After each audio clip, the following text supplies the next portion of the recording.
Olá, meu nome é Wagner de Lara Machado, sou professor da Escola de Ciências da Saúde e da Vida da PUC e hoje eu vou abordar o tema sobre como manter o otimismo e encontrar a satisfação e felicidade no momento tão difícil como esse que a gente está vivendo da pandemia.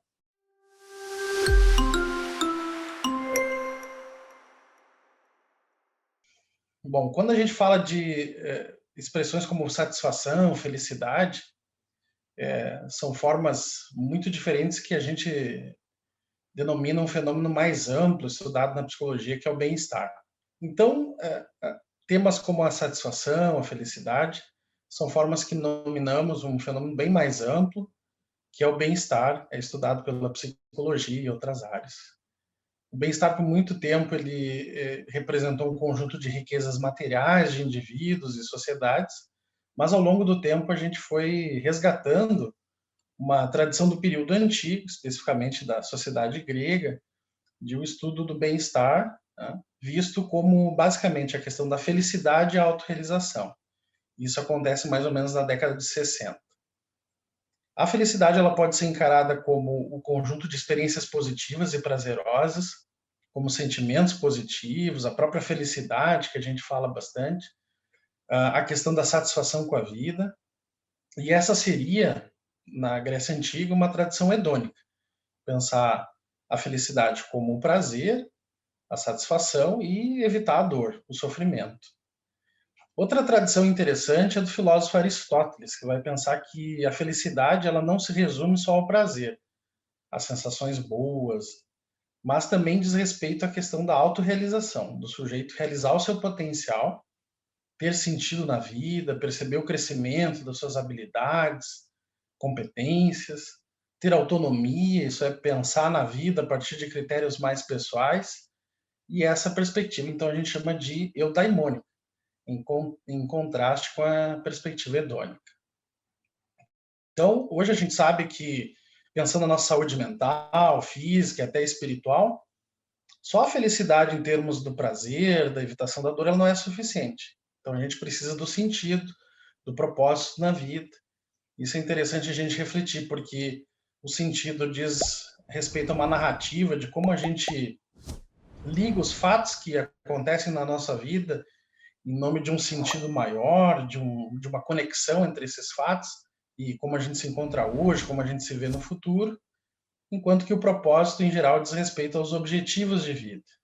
Então, o sentido, o propósito, a realização pessoal são componentes muito importantes para a nossa saúde.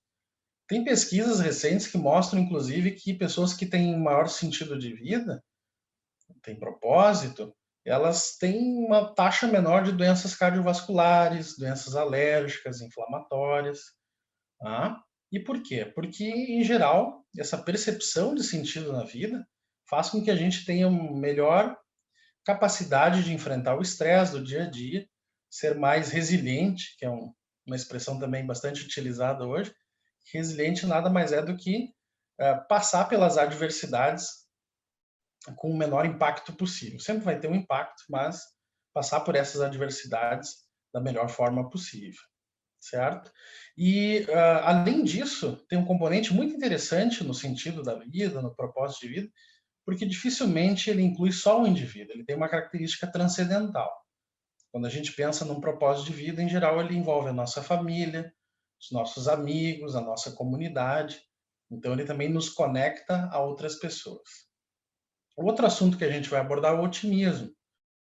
O otimismo é um traço, uma característica de personalidade muito importante que envolve a esperança e a confiança. O otimista, ele pensa, ele sente, ele sempre espera o melhor de cada acontecimento, ao contrário, por exemplo, do pessimista.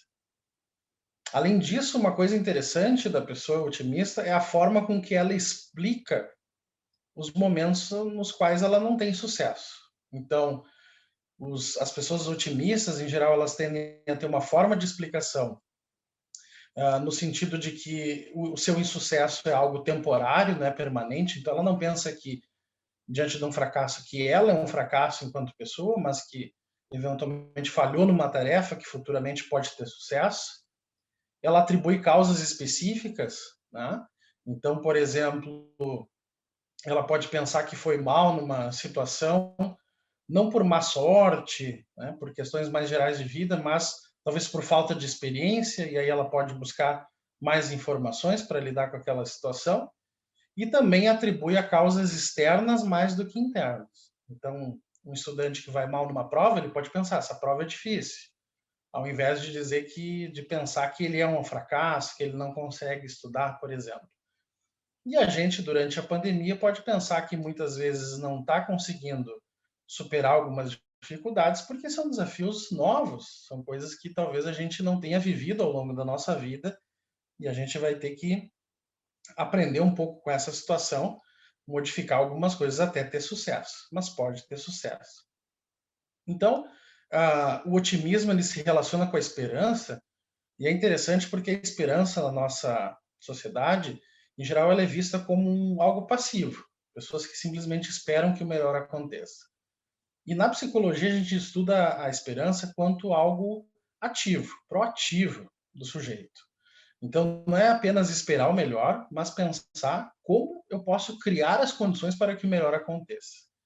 Então a esperança envolve isso, algo de atitude, não só uma crença que o melhor vai acontecer.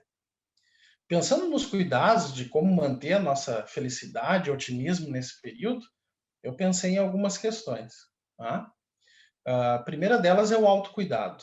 O autocuidado é algo fundamental. A gente tem que ter momentos de intimidade, se envolver com atividades que sejam prazerosas. Pode ser coisas bem comuns, como olhar uma série da sua preferência, fazer um prato preferido, que gosta de cozinhar. Isso é importante, isso mantém a nossa saúde. E também, não só a saúde do ponto de vista emocional. A nossa saúde física também é importante para a nossa saúde mental. Então, ter alguma rotina de exercícios, de sono adequada, ter um horário bem especificado para dormir, largar o celular, deixar a televisão, isso é bem importante. Claro que agora a gente tem algumas restrições sanitárias, mas mesmo em casa é possível se envolver em atividades físicas leves, exercícios simples, mas que o importante é não ficar parado.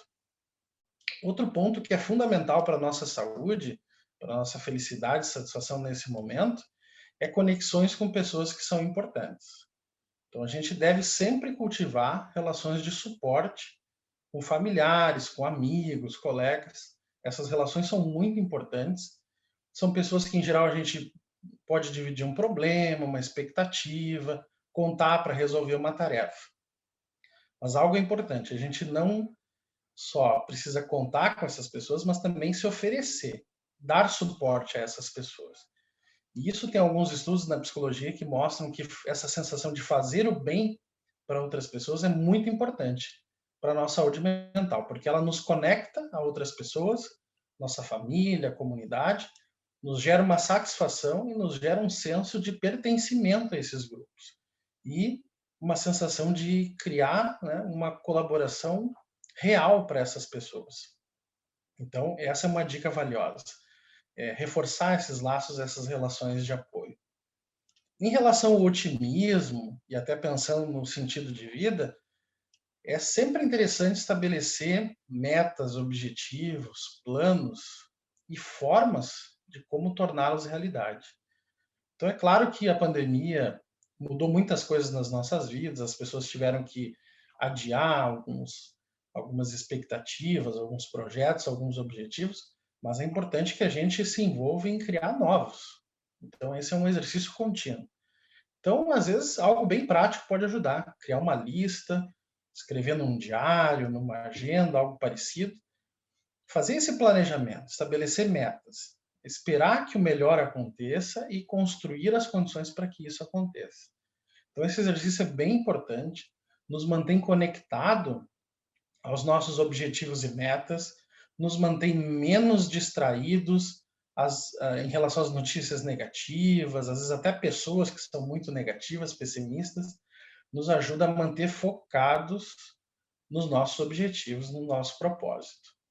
Bom, então, como uma mensagem final, nesse momento, eu gostaria de dizer que quando a gente observa a história, a gente vê que a humanidade passou por grandes desafios, por períodos muito difíceis, guerras, outras epidemias, grandes traumas, mas é sempre interessante a gente olhar para o passado e aprender lições, aprender principalmente que não há problemas intransponíveis. A nossa sociedade arrumou uma forma de superar essas questões, esses desafios, e a gente tem que então refletir sobre quais valores, atitudes, comportamentos, sentimentos a gente deve nutrir nesse momento para que isso nos ajude a passar da melhor forma possível por esse momento de grande desafio a todos nós. Então, este é o meu recado. Desejo que todos fiquem bem, com saúde, e um grande abraço.